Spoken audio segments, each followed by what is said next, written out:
Ochira Changankulangara SRV UPSന്റെ നേതൃത്വത്തിൽ 100 തുണിസഞ്ചികൾ വിതരണം ചെയ്തു. പ്ലാസ്റ്റിക്കിനെതിരായ ബോധവൽക്കരണത്തിന്റെ ഭാഗമായാണ് ചങ്ങൻകുളങ്ങര ജംഗ്ഷനിലുള്ള മിൽമ ഷോപ്പിലേക്ക് തുണിസഞ്ചികൾ വിതരണം ചെയ്തത്.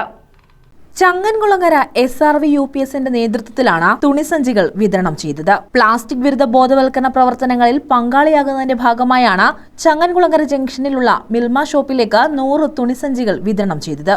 പ്രഥമാധ്യാപിക അജിതകുമാരി പദ്ധതി ഉദ്ഘാടനം ചെയ്തു. Convener S. കൃഷ്ണകുമാർ പദ്ധതി പ്രവർത്തനങ്ങൾ വിശദീകരിച്ചു. പേപ്പർ കൊണ്ടുള്ള, തുണി കൊണ്ടുള്ള, അതുപോലെയുള്ള മറ്റ് പെട്ടെന്ന് കുടിഞ്ഞു പോകുന്ന, നശിച്ചു പോകുന്ന വസ്തുക്കൾ കൊണ്ടുള്ള സഞ്ചിയും ബാഗും ഒക്കെ നിർമ്മിക്കുമ്പോൾ ഈ പ്ലാസ്റ്റിക്കിൻ്റെ അത്രയും വിപത്തില്ല എന്നുള്ളതാണ് കുട്ടികൾ ഇന്ന് ചങ്ങൻകുളങ്ങര SRV UPSലെ കുട്ടികൾ അധ്യാപകരുടെ തൊട്ടടുത്തുള്ള ഈ പൊതുസ്ഥാപനങ്ങളിൽ, കച്ചവട സ്ഥാപനങ്ങളിൽ നിന്നുള്ള ബോധവൽക്കരണമാണ് നടത്തുന്നത്. Staff secretary Benny, Chandralekha, Bindu AU, Bindu S, Jayashree, Prince Thomas, Veda, Sunil, Sivanarayanan, Ajitha തുടങ്ങിയവർ പങ്കെടുത്തു. News bureau, Ochira.